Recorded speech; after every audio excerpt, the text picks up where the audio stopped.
1159 নম্বর হাদিস আব্দুল্লাহ বিন আব্বাস রাদিয়াল্লাহু তাআলা আনহু থেকে বর্ণিত, তিনি বলছেন ওকেলা দাব্বু আলা মায়েদাতে রাসূলিল্লাহ সাল্লাল্লাহু আলাইহি ওয়াসাল্লাম, বলছেন যে দব্বের গোশত, দব কাকে বলে? দবকে সাধারণত সান্ডা বলে আমরা জানি। দব কি? সান্ডা বলে আমরা জানি। যেটা মরুভূমিতে হয়ে থাকে, আরব দেশগুলিতে হয়ে থাকে, আর ভারতে রাজস্থান মরুভূমি সেখানে হয়ে থাকে। জি, আমাদের পশ্চিমবঙ্গ, আসাম, বাংলাদেশ এগুলোতে দব পাওয়া যায় না। এই হাদিস অনেকে বুঝেনি, তাদের জেহালতের কারণে, তাদের মূর্খামির কারণে গুই সাপকে দব বলেছে তারা, আর গুই সাপকে দব বলে দিয়ে গুই সাপ খেয়ে ফেলেছে।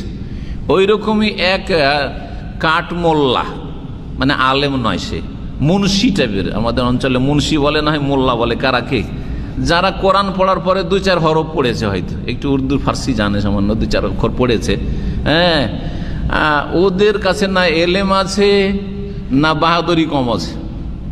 এলেমও নেই, আবার খুব বাহাদুরিও বেশি দেখায়, কথা বোঝা গেছে না? যার ফলে এরা এই পাপগুলিতে লিপ্ত হয়ে যায়।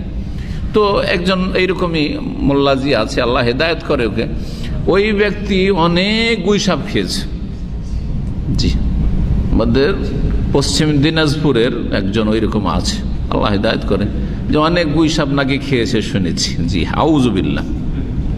অথচ গুই সাপে, হ্যাঁ, আর এই দব্বে, সান্ডাতে অনেক পার্থক্য রয়েছে, অনেক পার্থক্য রয়েছে। জি হ্যাঁ, সৃষ্টিগত দিক থেকে, বৈশিষ্ট্যগত দিক থেকে অনেক পার্থক্য রয়েছে।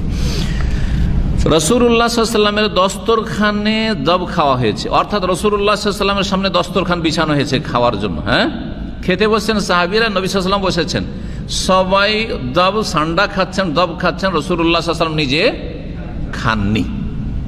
কথা বোঝা গেছে? জি, আমার সাথে খেতে বসে অনেকে কাঁকড়া খেয়েছে, আমি খাইনি। জি জি, কাঁকড়া খাওয়া মকরুও নয়, হালাল। আর চিংড়ি মাছের মতো, হ্যাঁ, চিংড়ি মাছও মকরু না। আমাদের দেশে আবার হানাফি একসাথে বলে যে চিংড়ি খাওয়া মকরু, জানি না কোত্থেকে এদের মকরু আসলো, ফড়িংয়ের